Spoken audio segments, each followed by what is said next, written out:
Yes. there. Right. Yeah.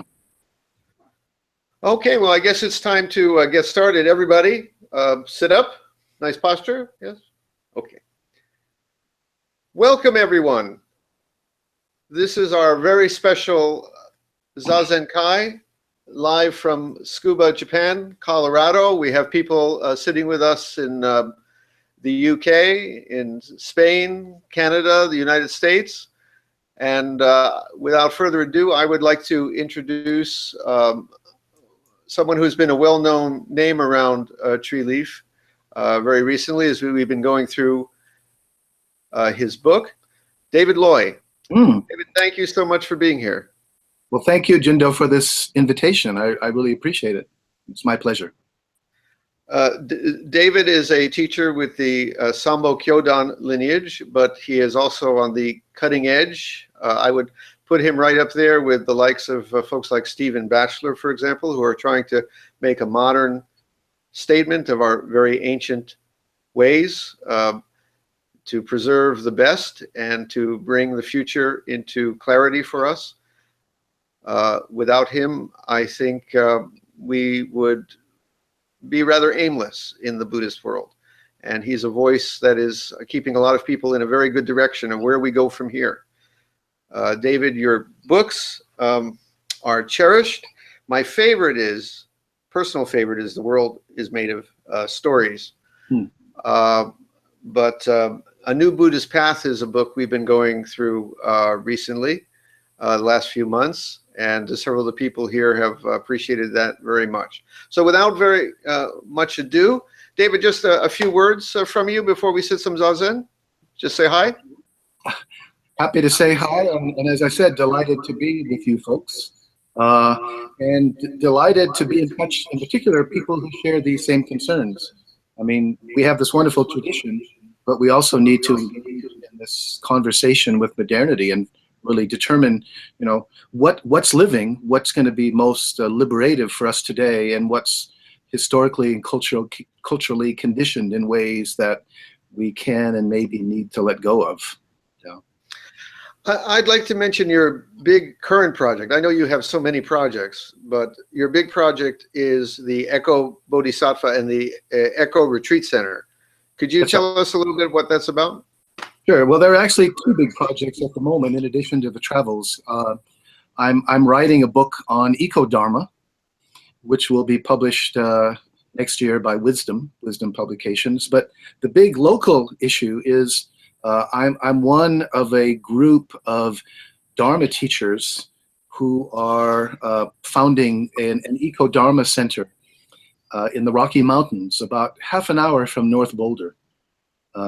We have found an extraordinary piece of land, 180 pristine acres of river, meadows, forests, and a lodge that can sleep up to 30 people. So what we're doing is we're in the process of buying this, and it'll also need quite a bit of upgrading in order to provide the facilities we need. But the basic idea is that it will be an Eco-Dharma center, which to my mind means it'll include opportunities for meditation in nature, and even sort of wilderness solo retreats if people want to do that.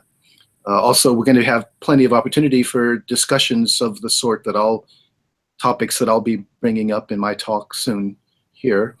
And also opportunities for Buddhists and others to get together and just talk about, okay, what does it mean to be a bodhisattva or an eco-sattva today? How do we best express these concerns given the kind of situation that we face today? So I'm very excited about it. Things are going really well. A lot of issues with the Boulder County Planning Board and so forth. I guess the one thing that's been a bit disappointing, it's hard to raise money, even though the amount we need is quite small at least to get started. But I guess times are tight. So if anyone has any piles of cash in a corner that you don't know what to do with, let me know. In any case, please check out this website. We have this website, Rocky Mountain Eco-Dharma Retreat Center, or RE. Anyways, also Rocky Mountain. I put up the link already. Thank you. Okay, check it out. There's a little video in there, shows people a bit more what's going on. And if anyone wants to follow up, feel free to contact me. about that. But we're excited. If all goes well, we're going to be I'm going to be probably co-teaching a retreat there this summer, but it's next year that we'll really get into the full fling of things, full schedules, and a lot of different teachers. It'll be available to a lot of different teachers from different traditions. Yeah.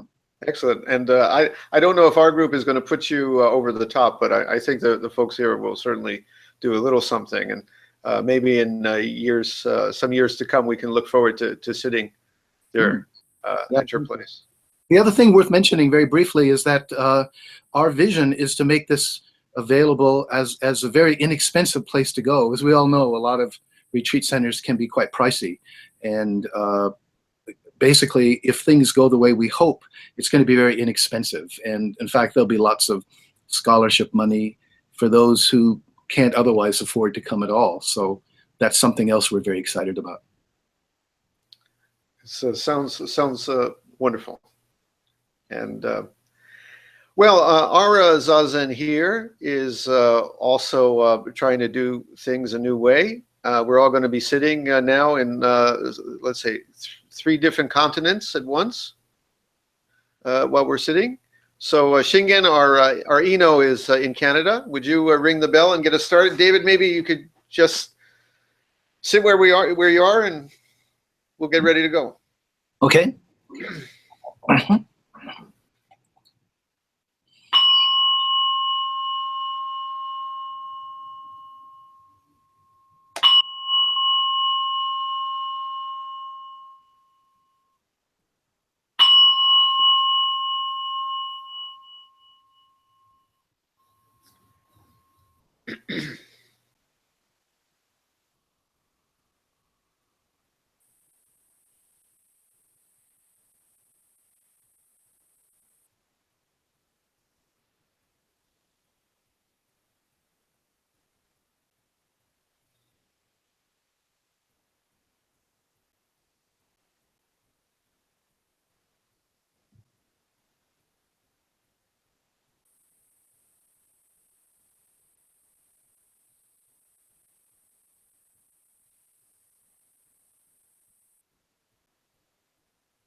David just sent me an email saying that he's just restarting his computer, so maybe we'll just continue to sit until he arrives back.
Well, good. Good to,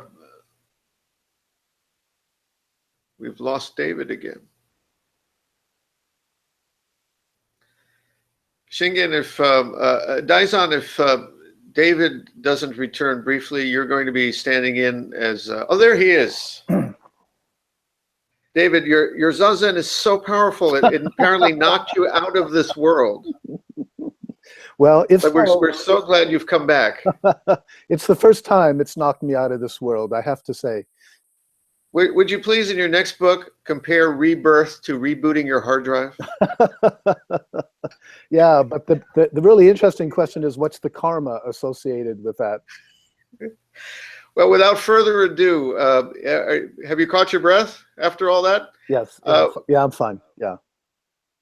Without further ado, I'll just turn things over to David and thank him again for being here.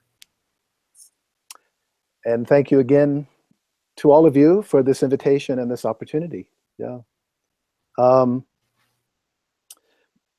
As many of you know, my main concern and interest is Buddhism in the modern world, or the contemporary world, the conversation between the Asian Buddhist traditions and our modern or postmodern condition. And more over the years, this has focused kind of quite naturally on social engagement, because this is something that I think is not only important, but there's something implicit, or there's a potentiality in Buddhism that couldn't be developed in the various Asian cultures, none of which was democratic. But it really becomes more and more essential in the modern world, given the kinds of challenges that we face today. And in addition to that, in the last few years, naturally, the concern about social engagement has tended to focus more and more on eco-dharma, this new term that has to do with the relationship between Buddhist teachings and the ecological crisis. Let me just do a quick reality check here. I plugged in my earbuds. Can everybody hear okay? Is there any problem? If anyone has a problem, let me know. Great, thank you. And if a problem develops, please let me know. What I'd like to do is offer a talk about two icebergs. Not real icebergs. They don't have anything to do with what seems to be happening off the coast of Greenland or South America, the Antarctic. But understanding these two icebergs as metaphors, taking advantage of the well-known fact that only about a fifth of the iceberg is visible above the water, but that the rest is submerged below and actually holding up the part that we do see. The first iceberg that I want to talk about is our situation today, including ecology, but not only that. And starting from the tip, climate change, right? So we had this big climate change march yesterday here in Boulder, or Denver rather, as well as in Washington. In fact, curiously, we had a snowstorm yesterday, but a lot of us went up to Denver anyway, and it went very well. But, well, most of us here, I think, already know quite a bit about climate change, so I don't want to bore or spend our time repeating stuff you already know, except to make three quick points. Number one, it seems to be the greatest challenge that humanity has ever faced. Number two, what's really interesting about it is that it's not something that's happening to us, it's something that we're doing to ourselves. That is to say, we can't blame it on asteroids or mega volcanic eruptions. It's something that our species is responsible for. And of course, some people are a lot more responsible than others, but nonetheless, as a species, we can't blame anything else. I remember Pogo back in the Vietnam War saying, we have met the enemy and it is us. Imagine how we would respond if some alien spaceships came down and started pumping methane into the atmosphere. How quickly we would, I think, unite as a now global civilization to respond to that, to fight against that. But because we're doing it to ourselves, because, as we know, some people are benefiting quite a bit from it, it's much harder to respond. And that brings me to the third point, which is simply that although what we are doing in combating or trying to resolve climate change, although it's not negligible, it's certainly far from sufficient, according to what the climate scientists are telling us. And it raises, therefore, the interesting question, why? Why don't we seem to be able to mobilize to to respond adequately. But here's my first real point. Those three main things that I just said about climate change apply just as well to a much larger ecological crisis. We tend to focus, and to a large extent, we need to focus on the ecological crisis, but, on the climate change, but nonetheless, it's really just the tip of the iceberg. For example, just looking at the oceans, yes, increasing carbon in the atmosphere is warming the oceans. The carbon gets into the oceans, it acidifies them and so forth. This causes problems with coral reefs, makes it difficult for tiny photoplankton and so forth to sort of form their shells, et cetera, et cetera.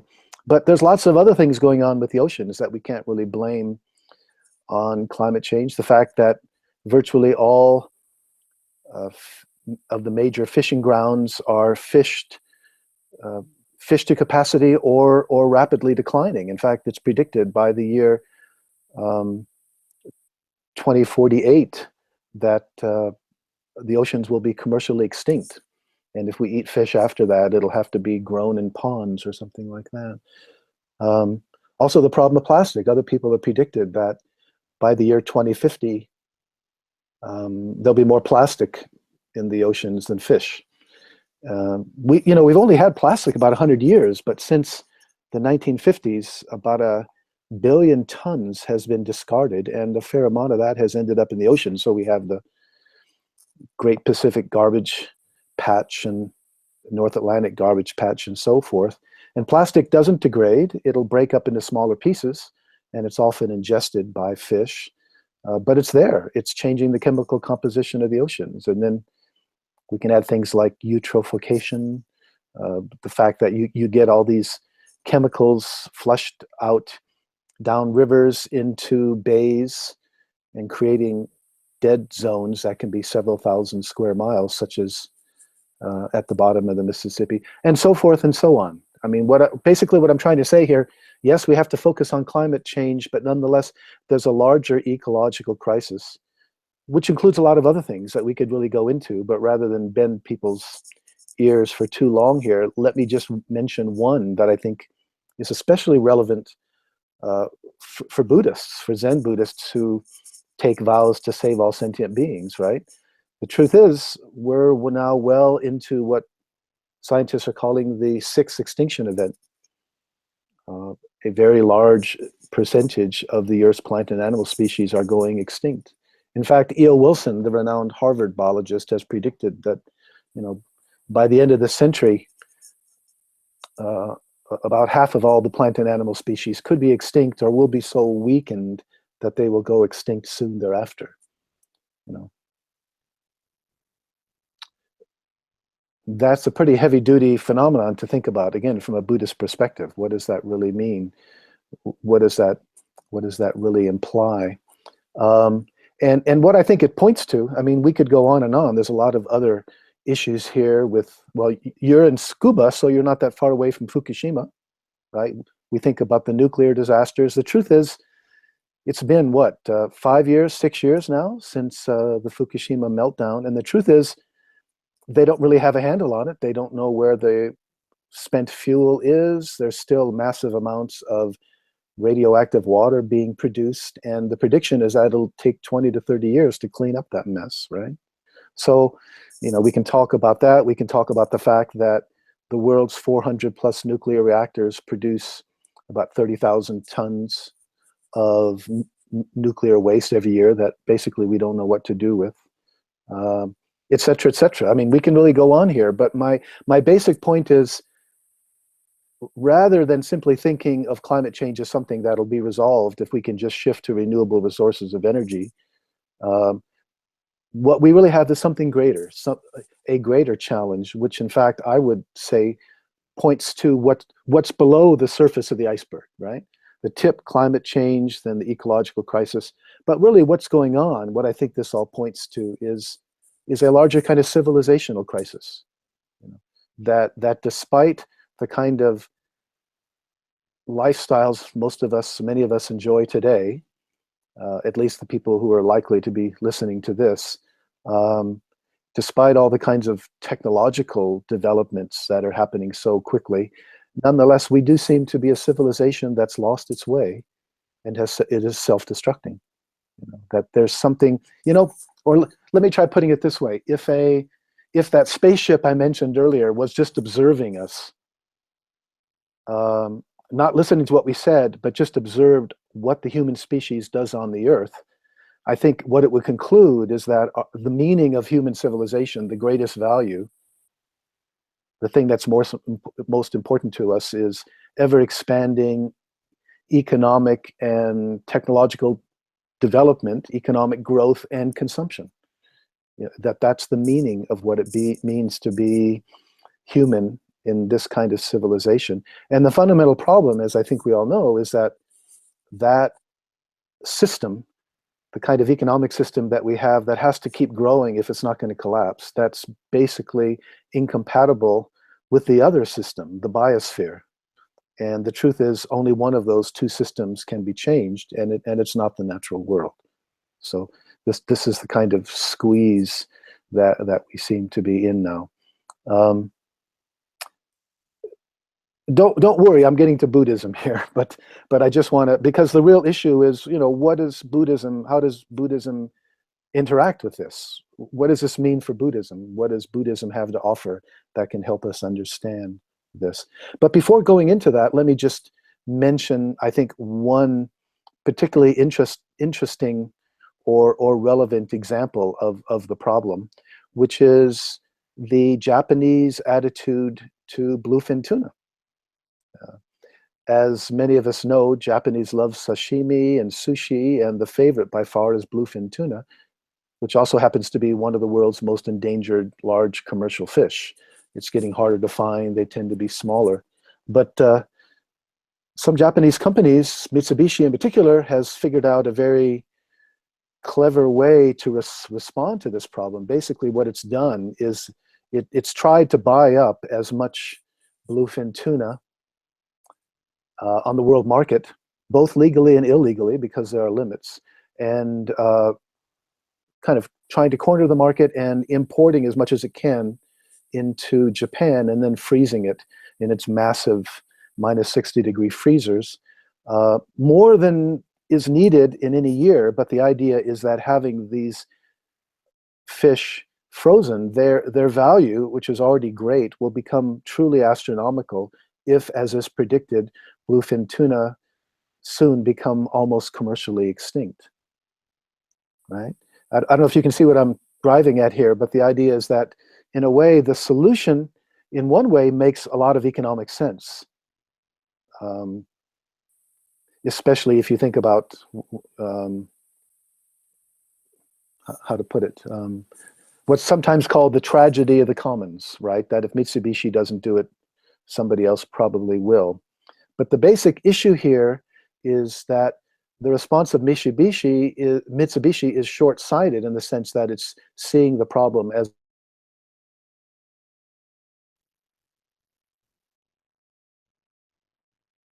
actually aggravating the problem, which I think is not that uncommon. It's like as resources diminish, the emphasis on short-term profitability tends to keep people thinking like that.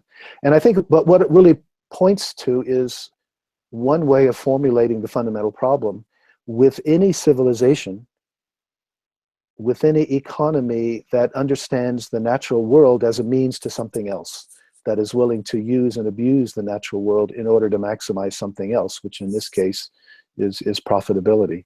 And the reason I go into this is I think this, depending on how we understand it, sort of points better than almost anything else I know to a kind of internal self-contradiction or craziness, especially when we realize that the money that is profit in and of itself is a nothing, right? It's like money is our social construction. Those pieces of paper in your pocket or those numbers in your digital bank accounts, in and of themselves, they have no value whatsoever, right? You can't eat those pieces of paper or ride in them or sleep under them. But they're still the most valuable thing of all because they are how we define value. We have this social, legally enforced agreement that we can exchange them for almost anything we want.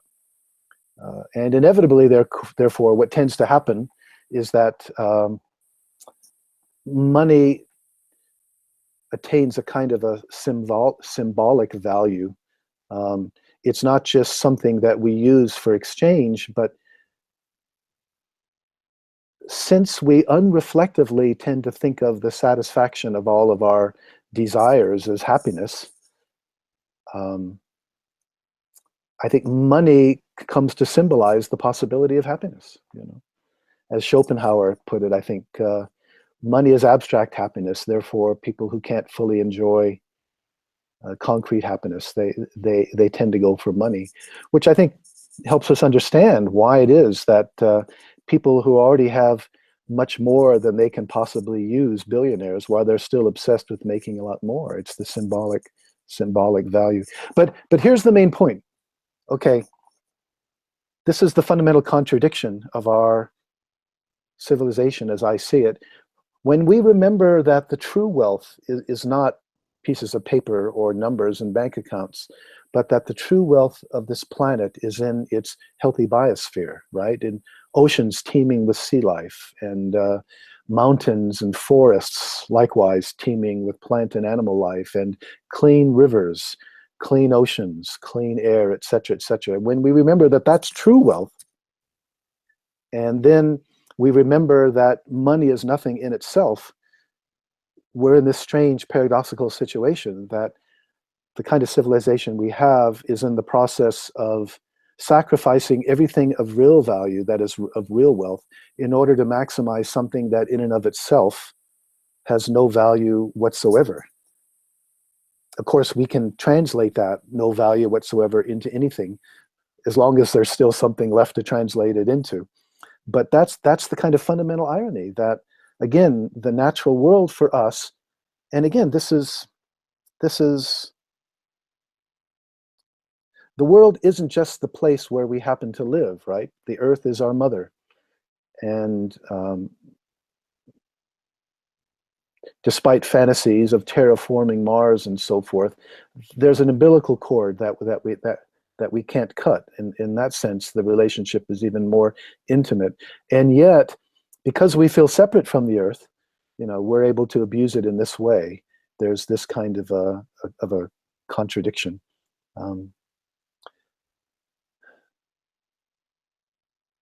Does that make any sense? Is that clicking with anybody? Yeah. When we look at it from that standpoint, I think it supports what I was mentioning earlier, that what we have isn't just a climate change problem or even an ecological problem. I think we have a more fundamental problem with the direction of our civilization, a civilization that's lost its way, a civilization that somehow it's got a very strange misunderstanding of what's important, of what it means to be a human, where we don't know what else to do, and so we're kind of trapped. I wonder if anybody here read the new book called *Sapiens* by Harari. Is anybody familiar with it? Yeah, it's quite extraordinary. What I want to do is, let me just read you the last few sentences from that book. The book that I'm talking about is by an Israeli historian named Harari, *Sapiens: A Brief History of Humankind. And so let me just read these last few sentences of the whole book, his kind of conclusion.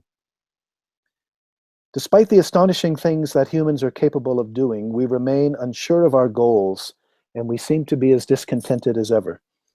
We've advanced from canoes to sailboats to steamships to space shuttles, but nobody knows where we're going. We're more powerful than ever before, but have very little idea what to do with that power. Worse still, humans seem to be more irresponsible than ever.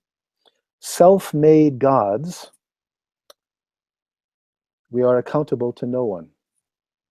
We're consequently wreaking havoc on our fellow animals and on the surrounding ecosystem, seeking little more than our own comfort and amusement, yet never finding satisfaction. And he concludes his last sentence of all. Is there anything more dangerous than dissatisfied and irresponsible gods who don't know what we want, who don't know what they want?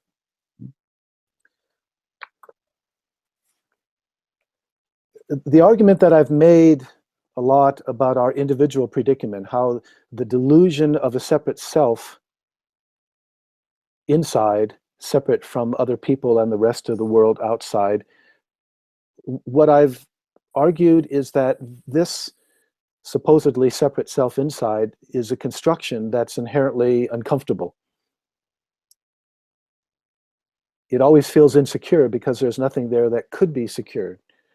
And we normally, I think, we experience that. We experience it as a sense of lack, as the sense that something is wrong with me, something is missing. I'm not good enough. And I think we can see how that fits into, or how that works as a kind of description about what Buddhism is talking about. What I think it's also important to see is that this problem with sense of separation is something that applies not only individually, but collectively, that we now, as a civilization, have this sense of separation. And as Harari, I think, summarizes very nicely, the sense of separation that we do have is also haunted by a collective sense of lack, right? What's it all about? Where are we going? What's the meaning of it all? And that's the sense, I think, in which our civilization is in crisis, in the sense that what we've been doing up to now is going in a certain kind of direction, and we're at the point where we can't go on that way indefinitely. That's what the ecological crisis signifies. And the question is, therefore, okay, what do we do? What are the alternatives? And what does Buddhism have to say about all this? Okay, it's about time I start talking about Buddhism. And that's the second iceberg, because I believe that it's not simply that we have an ecological crisis or even a civilizational crisis. I think this is also a crisis for the Buddhist traditions, which are thereby challenged to clarify their essential message if they're going to be as liberative as we need them to be right now, right? So I would say that, one way to kind of sum that up is to talk about a Buddhist iceberg. At the very top, at the very tip of which is what's now being called eco-dharma, right? Buddhist concern for climate change and the ecological crisis. And it's encouraging or gratifying that in the last maybe 4 years, there's been a real increase or even explosion of interest in eco-dharma. It's like Buddhists really seem to be waking up to this in a way that they weren't before. And that raises the question, the ecological crisis has been front page news since the 60s, right? Rachel Carson's Silent Spring was published in the 60s. It led to the founding of the EPA, Environmental Protection Agency. And then in the 80s, you had James Hansen's high-profile testimony to Congress about climate change. In 92, you had the Earth Summit in Rio, when things really got big. So my question is, why has it taken Buddhists so long to come on board here? Because it really has. In the last 10 years plus, I have offered a lot of workshops on social engagement and eco-dharma, and quite a few of those were canceled or should have been canceled because so few people signed up. It's only in the last few years that attention is really growing very quickly, and even then, especially among Dharma teachers. Even now, Dharma teachers who are very concerned about the ecological crisis, they tend to report the same thing, that when they're going to give a talk next week on Buddhism and ecology, or Buddhism and eco-dharma, their experience is that fewer people show up. and sometimes far fewer people show up, which is quite striking. What's going on there? Is there some is there something in Buddhism itself that encourages indifference or even resistance to going there, to addressing this problem? Is it just that we're all despairing, or is there something else? If Eco-Dharma is the very tip of the Buddhist iceberg, below that we could talk more generally about social engagement. And I think we see some of the same problem. With the Great Recession of 2008, which many or most people still haven't really recovered from, that was a real blow to what were the two biggest socially engaged Buddhist organizations in the US at that time. So we had the Buddhist Peace Fellowship in California, Bernie Glassman's Zen Peacemakers based in Massachusetts, and both of them basically collapsed for lack of financial support. There were some financial, I mean, they weren't always managed maybe in the best possible way, but nonetheless, they've had a lot of trouble attracting people who want to support their mission. They struggle along. In fact, I'm amazed how much they're still able to do, but the resources they have are much, much less. At the same time as you have what seems to be, there's still quite a bit of money available for certain types of meditation centers. I'm thinking something like Spirit Rock in Northern California, right? Marin County, north of San Francisco, where they were successfully able to raise millions and millions of dollars for this massive expansion. So meditation centers, some of the high profile ones, maybe the ones near Silicon Valley, they're still able to raise a lot of money for individual meditation retreats. But the money doesn't seem to be there for social engagement. And so part of the contrast I want to draw is the relatively small interest in social engagement and the much larger interest that's still growing in the actual meditation practice. In some ways, I think that socially engaged Buddhism may actually be a victim of its own success, in the sense that I think it's now widely accepted that service, individuals helping individuals, helping homeless people, prison dharma, hospice work, and so forth, I think it's widely accepted that that can be a part, maybe even an important part of our path, of our practice.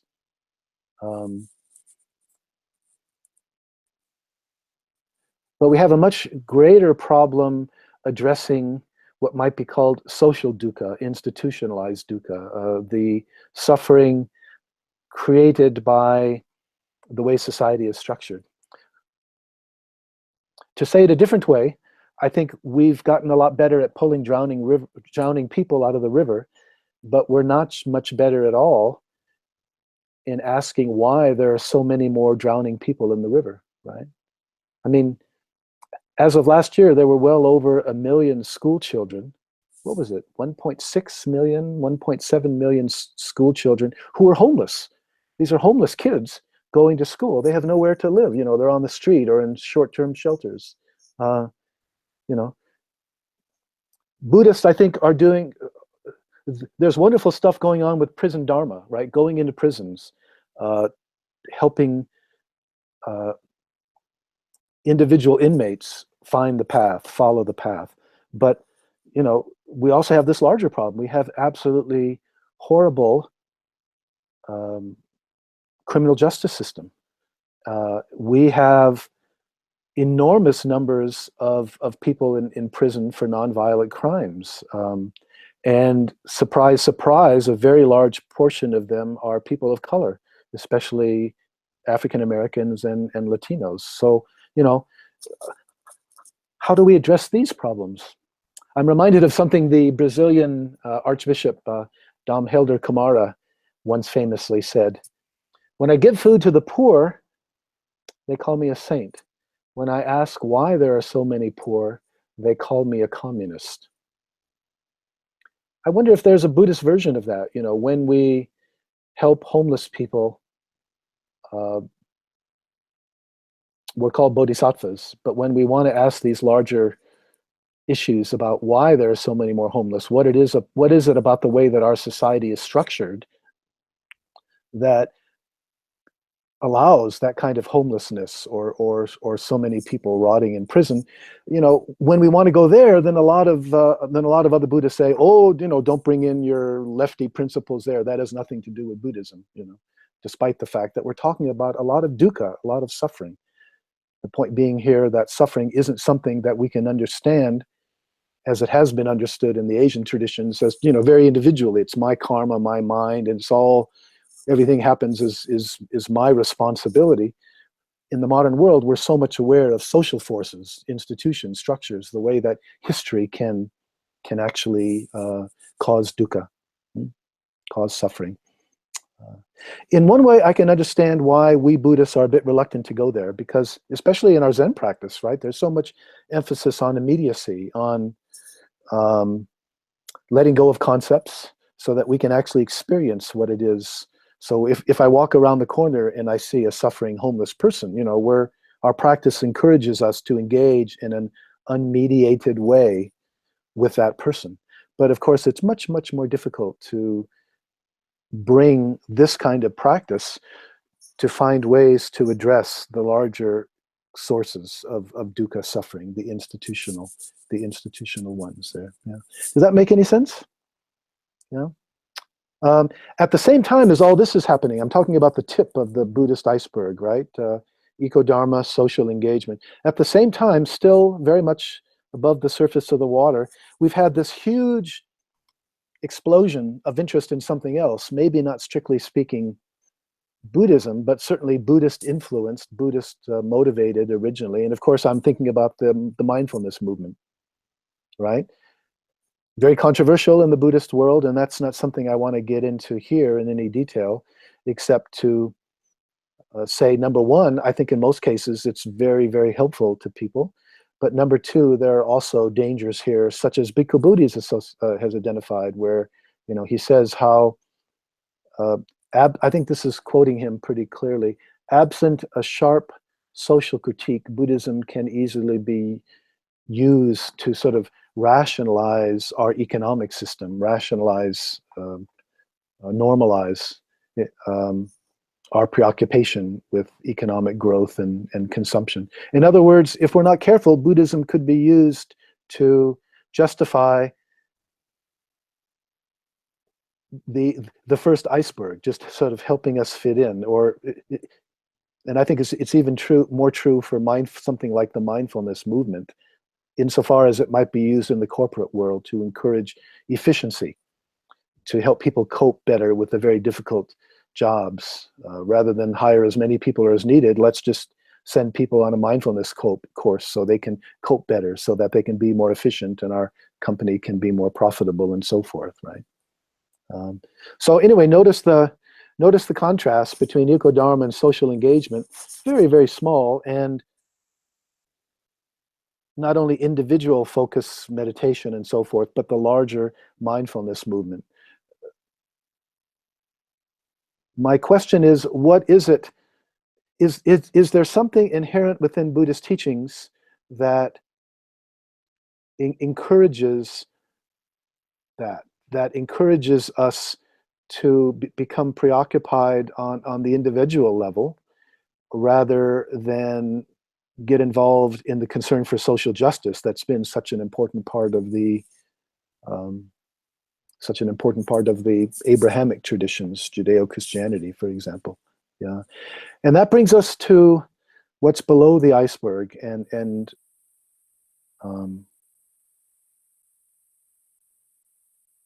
because I do think there's something there in the tradition that we have to be careful of. And for those of you who've read New Buddhist Path, it's something that I elaborate in the first part of that book.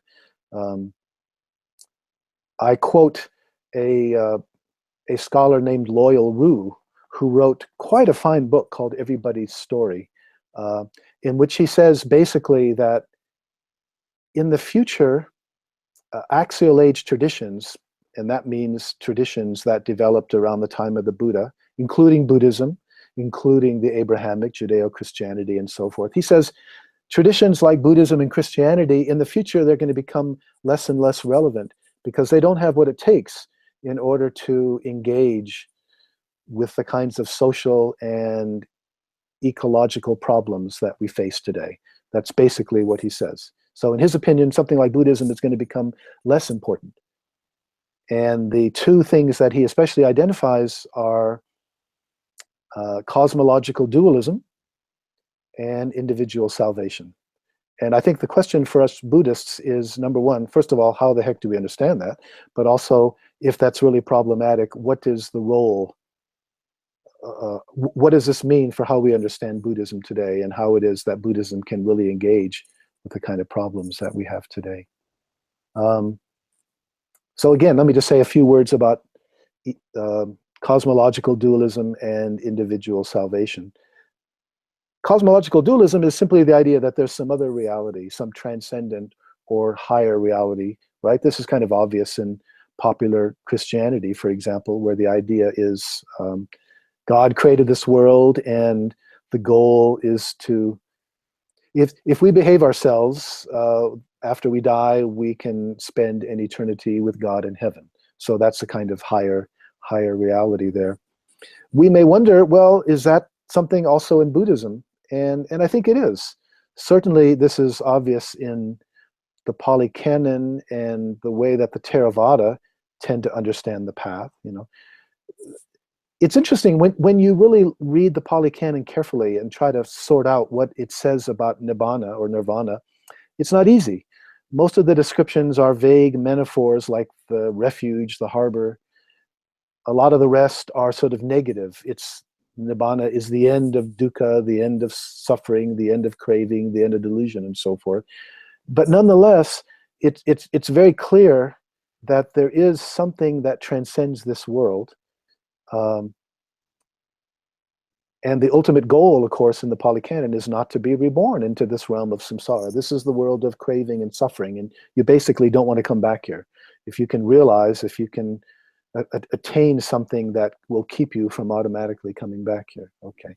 Well, we may be familiar with that, but maybe what we're less sensitive to is the fact that what we emphasize in the Zen tradition, realizing the emptiness of phenomena, that emptiness can serve some of the same function, right? Depending on how we understand and how we experience emptiness, emptiness can, in effect, function as something transcendent in the sense that it removes us from engagement with this world, right? Now the issue of emptiness or shunyata or ku, that's a huge issue that I'm not going to spend much time with. But I think the one important thing that does need to be said is that we can cling to emptiness, and in terms of our practice, we can become so identified with the kind of serenity or peace of mind that we feel when we're on the cushion that we see that as the goal of our practice. You see, the serenity from the meditation, and that whatever awakening, whatever kensho or so that we have can actually deepen that serenity, and so we can understand emptiness as a kind of place to hang out. I think that's a misunderstanding. I think emptiness is better understood as kind of like an unlimited potentiality, that therefore it's not a place to stick to, but rather by realizing emptiness, it enables the forms that emptiness takes to be more wise and compassionate. In other words, I think that there's a kind of tendency, there's a kind of dynamic built into the emptiness, and I know talking about emptiness in this way is opening a can of worms, but there's a kind of dynamic built into it, so that as we become more open to it, as we open up to it, as we experience it more deeply with a kensho or something, what what happens is that this emptiness really wants to manifest, wants to presence in compassionate ways. It's not something that we simply reside into, but that it is something that tends to spring forth in this way, right? I remember my teacher, Yamada Koan in Kamakura, saying that a genuine kensho in his experience is always accompanied by compassion. Compassion spontaneously arises at the same time. So again, the emptiness is not something that enables us to withdraw from the phenomenal world or this consensus reality, the social reality, or what's happening to the earth, but in fact it provides a grounding that can lead to a more compassionate and wise engagement with it. That's kind of like, that's basically what I'm trying to point to there. I hope that makes some sense. I'm kind of stumbling around here.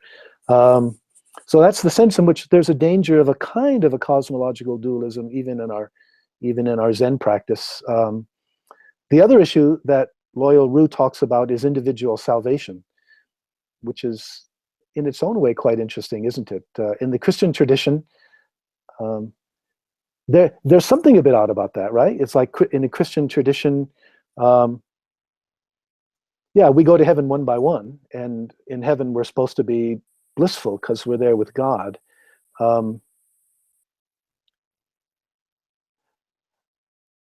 I wonder what it would be like for the mother of young children who maybe, say, dies horribly in an automobile accident. Suddenly she's lived a good life, she's lived morally, she goes up to heaven, and suddenly she's in the pearly gates with God or whatever. But in the meantime, the young children and the husband that she loves so dearly, I mean, is she really going to be blissful up there without them? That seems to, that whole way of thinking seems to reinforce a kind of individualism or separate self that I think Buddhism challenges. The idea being that it's not simply that we have relationships, but there's a deeper sense, an Indra's web sense in what we are is these webs of relationships. And so the idea that she would sort of go up to heaven and sort of forget, she's freed from earthly entanglements, she doesn't have to think about her kids or wife, husband anymore. Well, there's something a little strange there, right? But it's something comparable in Buddhism. Again, we have individual salvation, don't we? Both in the Pali Canon, people go to Nibbana one by one, but also enlightenment is individual.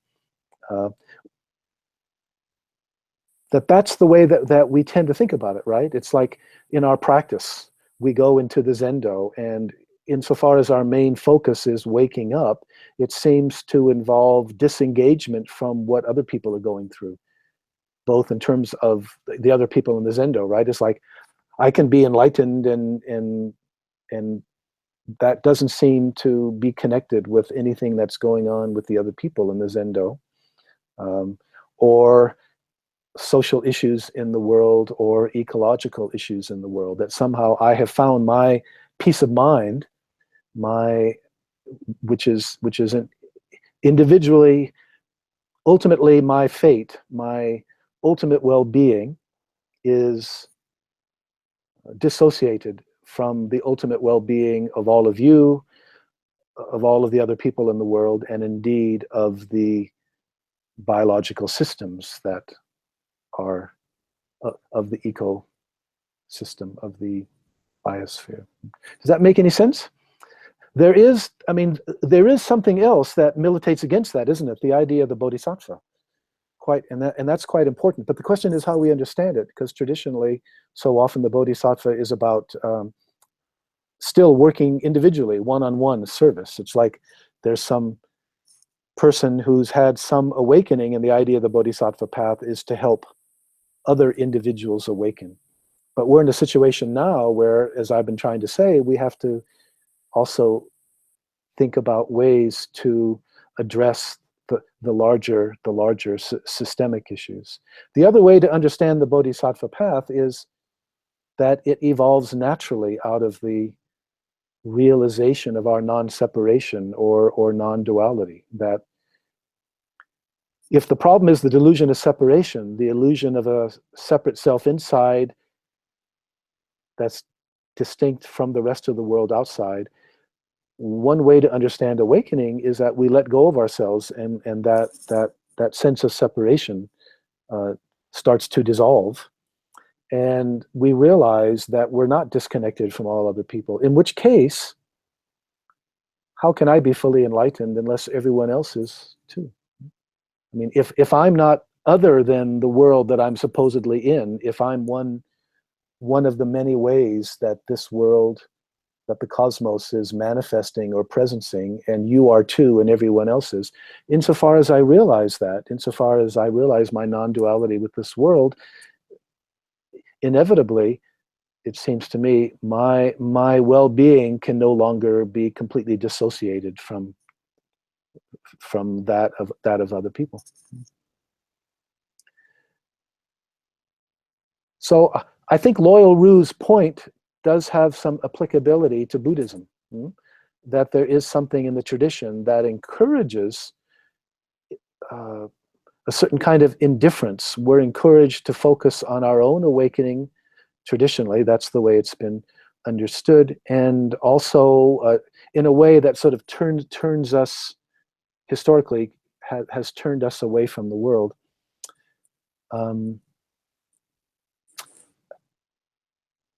In the modern world, however, the truth is, there's nothing in the scientific worldview that seems to support cosmological dualism, the idea of some transcendent dimension, whether that's a heaven with God or a pure land or a special realm of nibbana, disincarnate nibbana somehow. So it's not surprising that what's happened in the modern world as Buddhism has come to the West, as Buddhism has globalized, I think it's not surprising that there's been kind of a strong reaction to that. Because the truth of it is, I think that most of us, we don't really know about traditional doctrines. I mean, in a lot of ways, Buddhism seems very modern in terms of its emphasis on interdependence and deceptions of language and so forth. But when it comes to things like cosmological karma or physical rebirth or some other higher reality, we don't know. It's or at least we don't know to the point that we're not willing to pin our practice and our hopes and our goals onto that kind of reality, right? I mean, I'm not willing to lead my life in the way that I do, thinking about what's going to make my next rebirth better. That's not something I think about. There may be rebirth, there may not be, but that's not my concern. So, or that's not my worry. So I think it's understandable that largely in response to the cosmological dualism and so forth, what's happened in, say, Western Buddhism, certainly in the US, is what might be called psychologized Buddhism, where Buddhism is understood as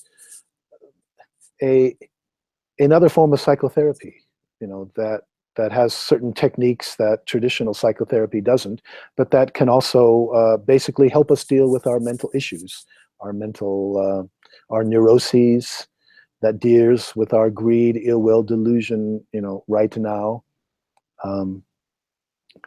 Again, the idea is that the problem with my life is the way my mind functions, and if I can change that, then my life will naturally improve because I'll be a better husband, a better father, a better friend, a better worker, that I'll kind of harmonize, that I'll fit into the world better.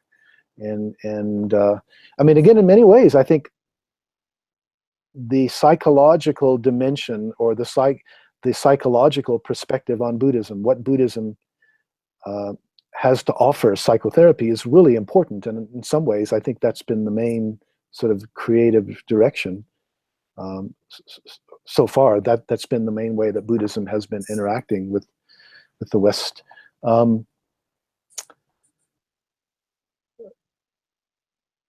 But there's also the question, how much is something deep? how much is something else lost? How much is there something deeper that maybe psychologized Buddhism or mindfulness would be losing? But anyway, here's what I'm trying to get at. And those of you who've read the first part of New Buddhist Path will be somewhat familiar with this. The idea is that on the one hand, the kind of cosmological dualism of something like Theravada or the Pali Canon, that kind of classical dualism is one extreme, and another extreme would be a kind of psychologized Buddhism where it's just about cleaning up our mental life so that we fit better into the world. In one ways, those understandings are diametrically opposed, aren't they? And yet, in another way, they are, how to say it, they share the same perspective on the world in the sense that they tend to accept it as it is. Whether you want to escape from this world by transcending it or just fit into it, in neither case is there concern about what might be called social dukkha or ecological dukkha. You know, for the Theravada tradition and the Pali Canon, this world is samsara. The world is suffering, craving, delusion. You can't really fix it. So the idea is to check out of here, to transcend it, to escape it. With psychologized Buddhism, there's a tendency to think where the problems in my life are due to my own mind, and just clean that up and everything will be okay. And if I think that there's a problem in the world, well, that's because I'm projecting some deep dissatisfaction within myself. So both of these understandings basically tend to distract us from concern about the world, whether we're trying to escape this world classically or we're simply trying to fit into it. Neither one of them encourages the kind of social engagement and ecological engagement that has really become necessary. Does that make sense? See, I'm talking about all this as the deeper part of the iceberg. I'm saying there's a reason why we Buddhists, I think, have been slow to become ecologically concerned. There's a reason why social engagement is still relatively small, that it's not getting a lot of support. And there's a reason why mindfulness and individual practice are going so well. And once we look below the surface of the iceberg, we can see that Buddhism, like other traditions of that time, can be caught up in a kind of cosmological dualism and preoccupation with our own individual salvation.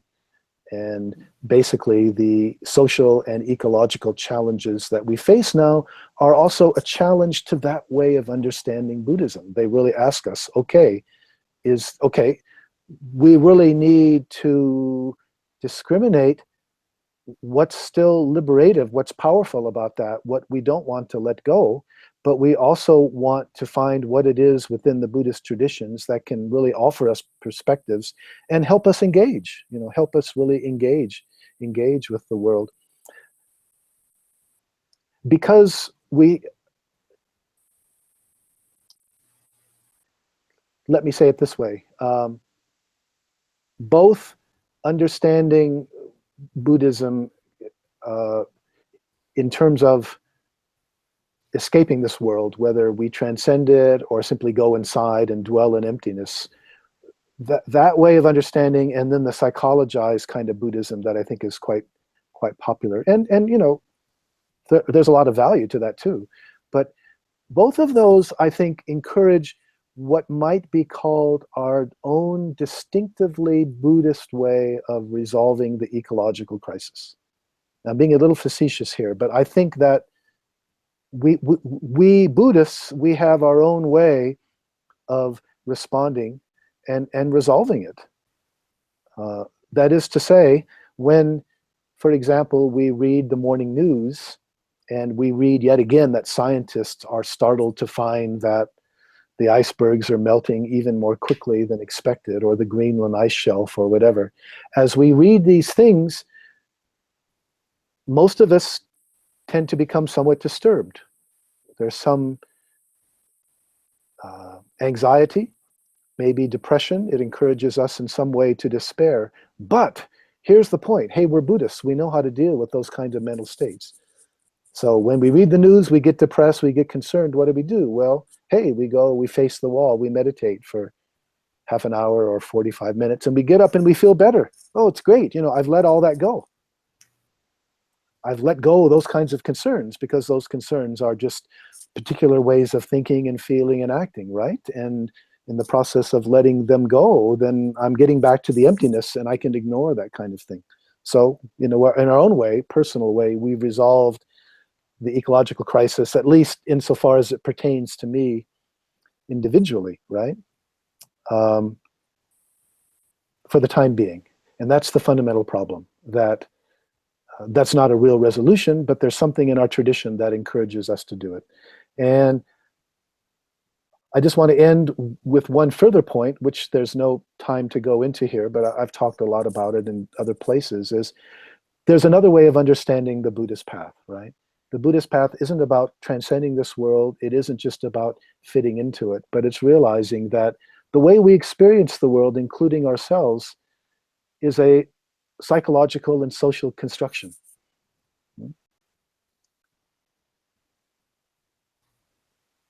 And the path, the Buddhist path, is about deconstructing and reconstructing that world, including ourselves. So the deconstruction is what's happening when we're meditating, right? Insofar as the sense of self has to do with the way that mostly habitual ways of thinking and feeling and acting and so forth work together to create and sustain this sense of separate self. When we're meditating, we're letting them go. We're not responding to them. And in a way, the sense of self deconstructs as that's happening. Likewise, I think that reconstruction, the kind of reconstruction, is what happens in daily life when we learn to transform our motivations. As long as our fundamental motivations are greed, ill will, delusion, we're going to be experiencing the world in a problematic way, in a way that's going to cause problems for us and for other people. And the whole point, I think, of the Buddha's emphasis on intention and motivation in creating karma is based on the realization that by transforming our motivations, we can actually come to experience ourselves and the world in a different way. And here, my last comment, and I think I've gone on too long here, when we realize that the path is really about deconstructing and reconstructing how we experience ourselves in the world, then we can also see that the challenge of social dukkha, institutionalized dukkha, ecological dukkha suffering, that is really the same kind of issue, that it's not the case that it's sufficient for us to reconstruct ourselves, but we also have a civilization, an economic system, a political system that also needs to be reconstructed, and that the path today involves, I think, seeing the connections between the two of those, realizing that engaging in that larger reconstruction is not a distraction from our personal transformation, but in fact, it's more and more becoming an essential part of it. So maybe I can leave it at that. Did that make any sense? I've kind of stumbled through it. Thank you so much, David. It's like Al Gore's message. It's not easy to hear, but it's important that we listen. And thank you so much. I do want to make sure we get, we have questions coming in from people. I do want to make sure you can stick around just a little bit, because I have folks at home. You can drop me a question at my email, Treeleaf, and I'll try to get as many to David as possible. Folks here live with us, you have a question, raise your hand. There you go, Shingen.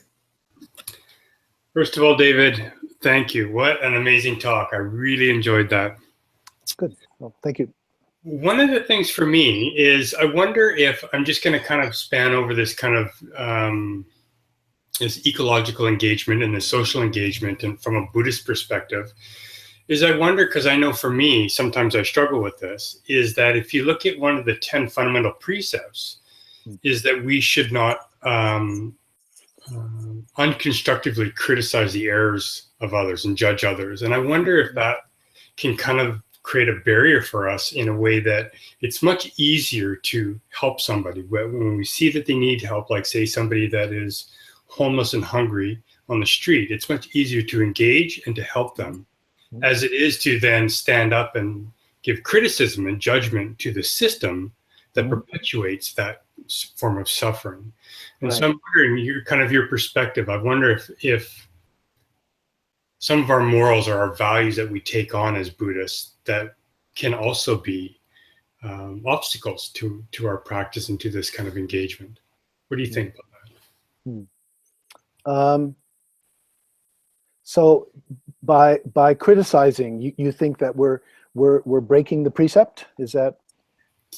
Well, in a way, like I think it's good to have criticism, but I think in some ways, like the precepts talk about unconstructive criticism. So I guess right. I mean, I think one of the ways that plays out is so much activism sort of falls into the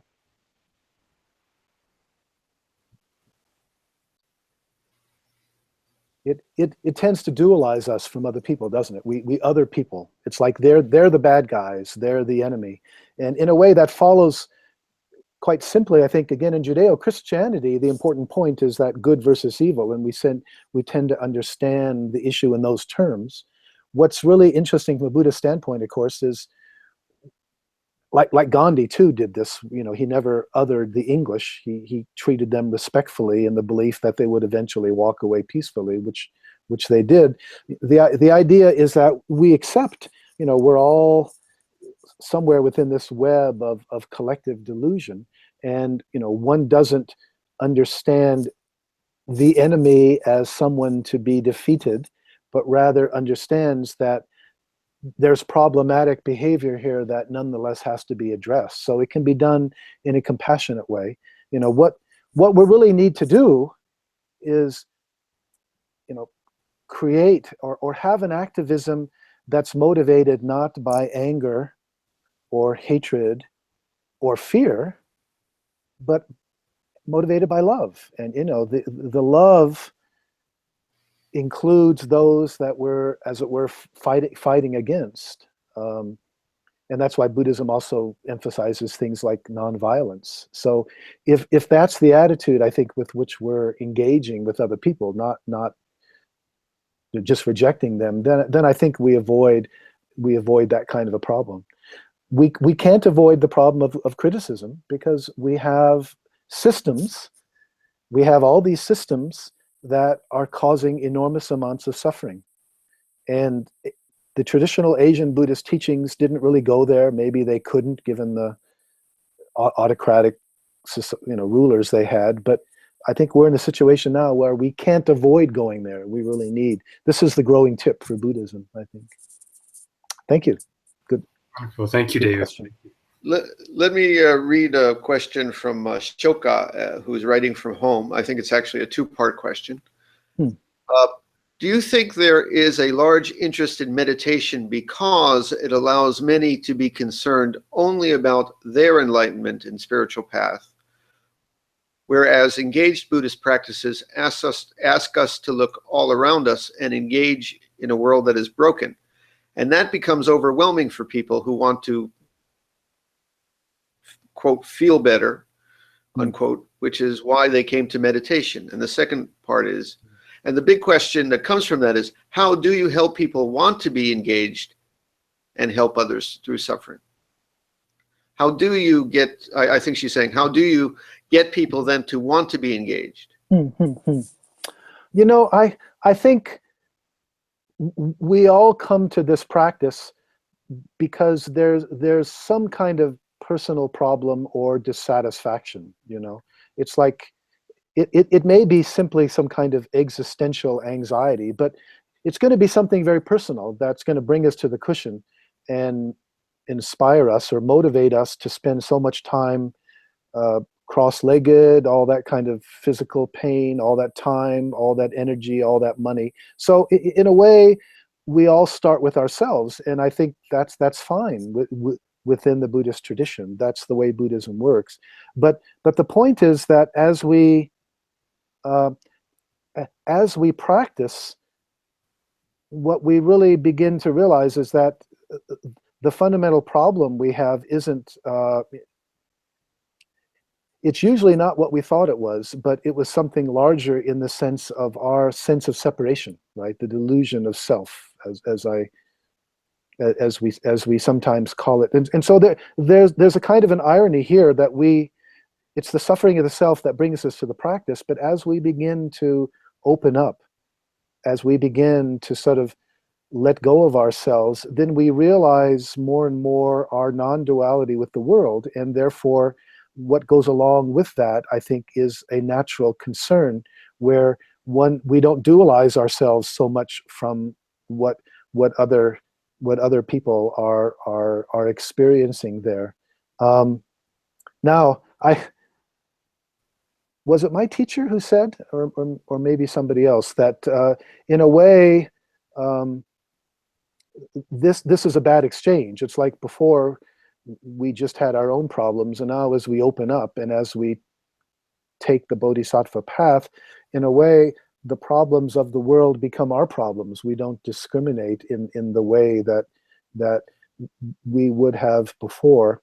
But there's also the sense that this practice gives us the kind of a grounding in a kind of a ironic way, a kind of groundless grounding in the sense of what I think emptiness is pointing to, or what it is, or how it is that we experience emptiness. But that grounding can give us a special kind of spiritual power, if you want to talk in those terms, a special kind of spiritual power that can enable us to engage in the world in a non-attached way.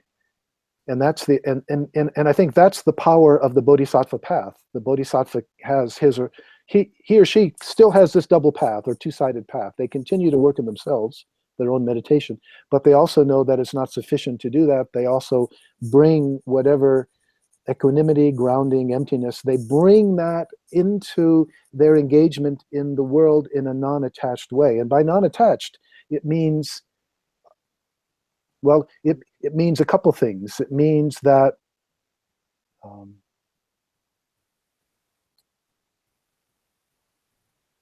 we realize our commitment is not to a certain particular accomplishment. When I think about the bodhisattva vows, living beings are numberless, I vow to save them all. We vow to do something impossible, literally impossible. It's a goalless goal. And so what that really is pointing to is the idea that the bodhisattva vow is a way of crystallizing a kind of fundamental reorientation that happens as we practice. Whereas the old orientation is naturally self-preoccupied. What's in it for me? Through the practice, there's a kind of natural opening up, and then the way that takes form is this reorientation where the real question becomes, okay, I'm part of this wonderful world, but there's also lots of dukkha here. Given who I am and my possibilities and situation, what can I do to make this place better for all of us? And the point being that there's no end to this process. It's just this fundamental reorientation that my well-being is intimately related to, my well-being is connected to my concern for your well-being and the world's well-being, that kind of sense of separation doesn't work anymore. And the biggest thing of all, I think, is that the don't know mind that we emphasize in Buddhism enables us to act in a particular kind of way. I'm reminded of one of my teachers, Robert Aiken, who said, our path isn't about clearing up the mystery, but making the mystery clear. That as we open up, it's not as though suddenly, now everything comes clear, I understand. No, it's quite the opposite. We open up to a kind of fundamental mystery, a fundamental I don't know-ness to the world, to the point where we don't really know what's happening fully, and we don't know what's possible, and we don't know what we will do.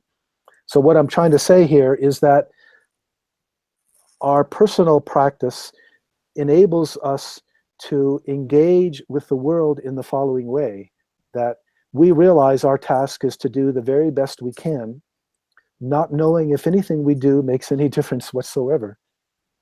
And because of don't know mind, that's okay. That's not only okay, we live that way joyously. Again, because it's rooted in the personal practice. And sometimes I wonder if this is the most important thing that the Buddhist tradition has to offer right now, the bringing together of the two, the personal and the social, that enables us to act in the world in a way that would otherwise be incredibly frustrating. Why should I work so hard and I don't know, it's so little happens. It seems like we never go anywhere. What's built into our practice is our engagement in the world is our gift to the world. We don't know what's going to become of that gift. We have no idea, but there's a kind of fundamental faith, a kind of fundamental, that's my role. There's an old Jewish saying, maybe it's from the Talmud, it is not given us to see the end of our work, but neither are we free to put it down.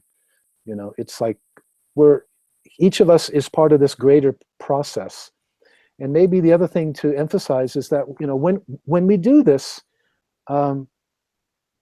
something very powerful happens. It's as if we plug into, I don't know if you want to call it greater potentialities or abilities within ourselves, but it's like this way of acting in the world, doing the best we can, not knowing what's going to come of it, doing the best we can anyway, that kind of resonates with something deeper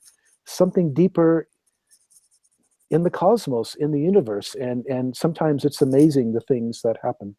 I'm not saying that very well, but there's something very powerful that is associated with that kind of engagement. Yeah. I don't know if that helps. Yeah.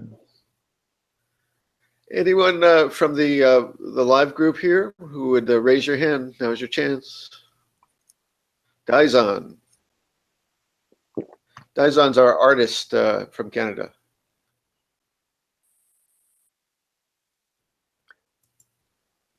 I can't hear anything. Unmuting my microphone. There we go. There we go. Just turned it on. Yeah, we can hear you. Thank you so very much. You already kind of addressed my question. You seem to present earlier a kind of either or situation, right? Either we face the wall and experience no dukkha, or we engage the world and are disturbed. And I can't avoid the word transcendent, although I'm not implying some kind of other, right? But there is that transcendent fearlessness, right? I think that I'm just more effective and helpful when I'm not disturbed and fearful. So there's this like Jundo refers to it as kind of like having your cake and eating it too, or has to. It's like you right in the thick of it.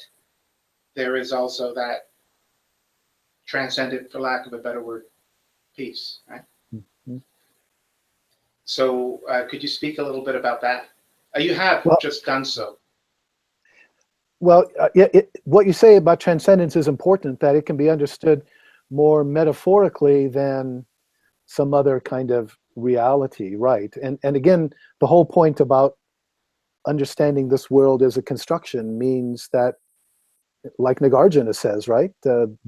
Basically, there's other ways of experiencing this world, or he doesn't say that, but he sort of implies it with his approach, right? Yeah. Hopefully what I just said does speak to that a little bit, that we're not being encouraged to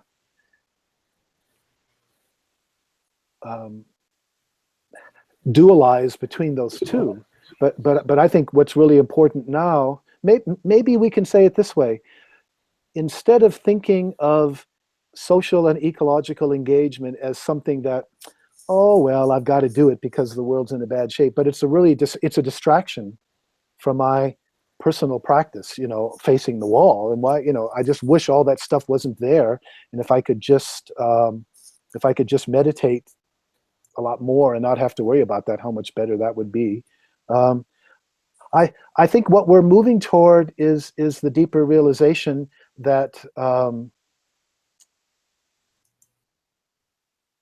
engagement in the world is just as essential part of our spiritual practice as what's happening when we're meditating on the cushion.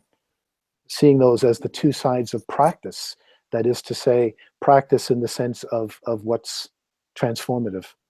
And one way to say that, I think, is,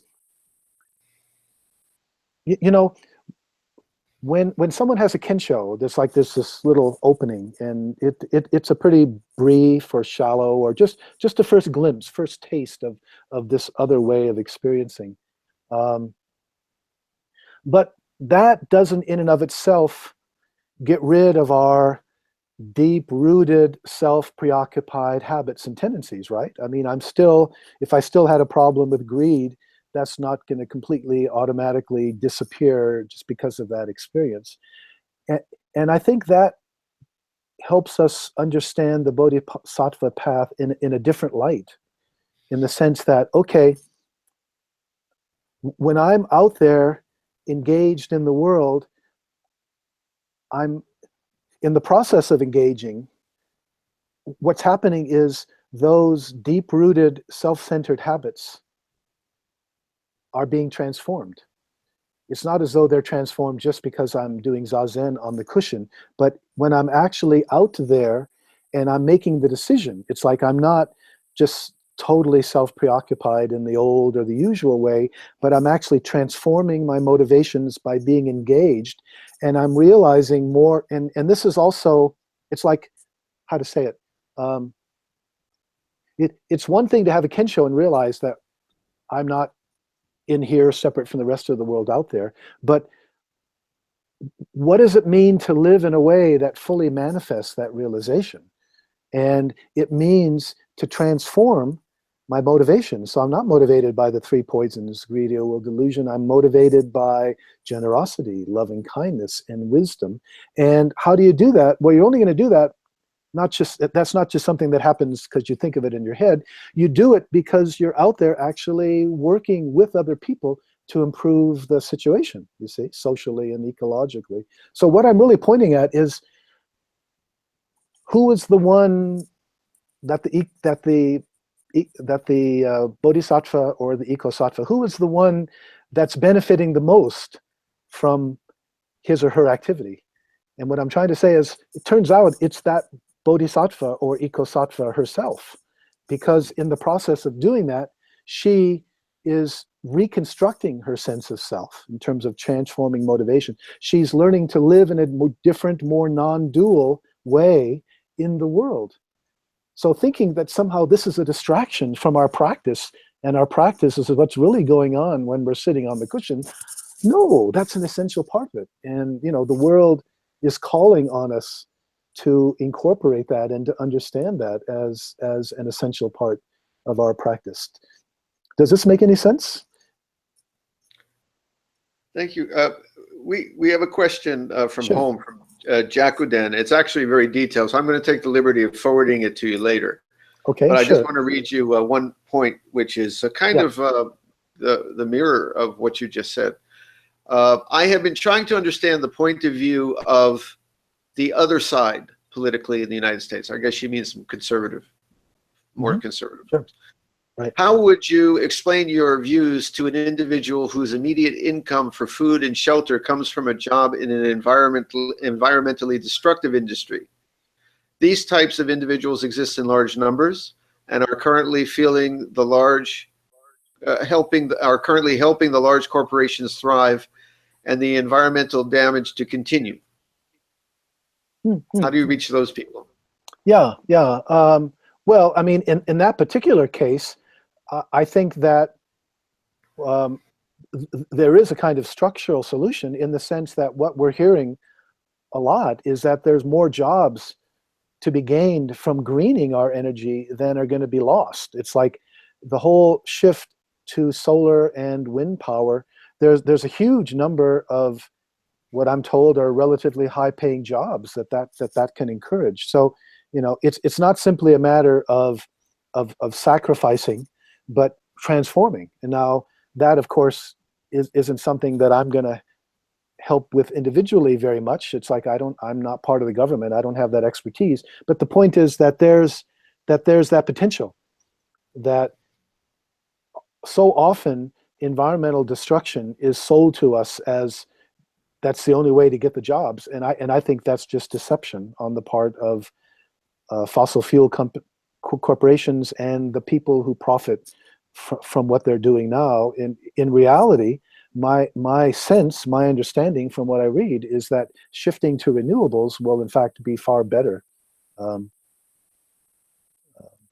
There was something else I wanted to say about that, and it's basically this. When we get into these kinds of particulars, I don't think that Buddhism gives us the answers, right? So all the Buddhist traditions are pre-modern. The Buddha didn't have a ecological crisis of the sort that we're having. He didn't know anything about climate change, and so it's not surprising that we can't go back to Buddhist teachings and find out what we should specifically do. We have this Eco-Dharma group here in Boulder. People do different things. You know, one of us is a retired banker. He has this marvelous ability to actually talk to Republicans, really important, you know, and he works for trying to promote a carbon tax, which could be really important. Another person, Jeff, is very good on carbon footprint. When my wife and I bought this house, he helped us do an energy audit, et cetera, et cetera. I'm a member of 350.org. I'm working to try to get my college to divest its endowment from fossil fuels. You know, I mean, it's like there's a lot of different things we can and should be doing. And I don't think Buddhism tells us do this or do that, or there's a simple solution. But what the Buddhist tradition has to offer is not the what, but the how. And that's the idea of the Bodhisattva path, you know. So specifics, Buddhism is pretty short on. We still have the challenge of trying to sort that out for ourselves. But the Buddhist tradition has so much to offer when it comes to actually integrating those solutions into how we actually pursue them. David's been extremely generous with his time, so I just want to make this perhaps about the last question. This is your chance, guys. Raise your hand if you got one. Otherwise, I'm going to take it. Okay, well, all right. Here's my question for you, David. Over the years, I have my own political beliefs. Believe me, boy, do I have them. And but I have tried not to impose them on my Sangha. And as a matter of fact, I have tried to make a place. I realize that we have conservative members, and we have some NRA members, and we have some folks who are, you know, latte drinking, BMW riding, you know, liberals like many of the Sangha. But I've got other folks who are actually anti-abortion because they feel it's killing. And I've said I want to make a Sangha that welcomes conservative people too. Right. How do you do this in this day and age? What do you advise? Great question. You know, one of my teachers, Robert Aiken, who I, you know, dearly love, I mean, he was sometime, I mean, his own views were pretty engaged, and I don't know, what do we mean, progressive? I think he was probably a socialist in the 30s, certainly, and he was sometimes criticized for sort of, you know, pushing the Sangha in that direction. It's a delicate issue. And I think it's not something that you can have a kind of cookie cutter answer that's going to work in every Sangha. I think it depends a lot on the dynamics of the Sangha and the teacher. But the general guideline that I think is sort of a good way to start out is that there should be a distinction made between the individual practice that's going on in the dojo or the zendo, you know, where you are meditating, maybe you're working on koans or you're doing shikantaza or whatever. I think that should not be confused with the social engagement. I've just argued a couple of minutes ago that they should be brought together. But nonetheless, in terms of how we address those kinds of situations, I think it's important for people to sit, regardless, to feel welcome and embraced regardless of their political views or socioeconomic status. And then it's also important, I believe, that those who do have the kind of progressive concern for social justice and ecological sustainability, I think it's really important for them to have a way to meet, to talk, and to work, and to be active together. So maybe you can talk about two overlapping spheres, but my sense is that people shouldn't be pushed from one into the other, that that's something that should naturally happen as they deepen in the practice. Now, does it always happen? That's a good question. What do you think? I mean, I'd be interested in your response, whether that fits in with what you're doing, and what do you think? I've been trying to keep people on the big picture, and I have tried to get people to understand that I believe a bodhisattva should make sure that everyone in this world, to the best possibility, has food and good housing and medical care and education. Mm-hmm. And we need to protect the environment. But on the ground level, I'm trying to keep people from not making our place a place to debate and fight about small policy issues. And I'm trying to keep them on the big picture. So far, it's working.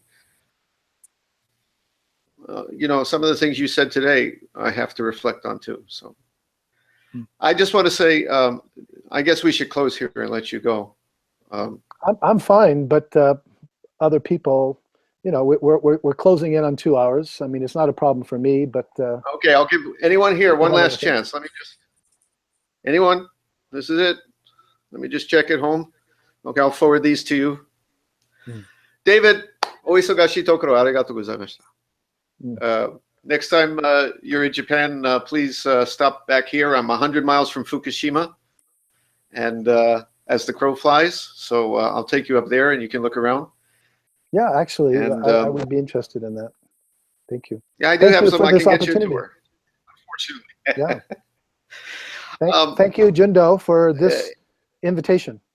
Really appreciate it. Thank you very much. And thank you to all our participants here at home. And I will be seeing you around the Sangha. David, you're welcome here anytime, and I appreciate it. Oh, and I want to just mention again, Eco Dharma Center. Please check it out online. Do not forget, we're going to put you over the top on your funding here. Thank you, David. Good night. Good night. Good night, everybody. Good night, everybody. Bye-bye. Thank you, David. All right.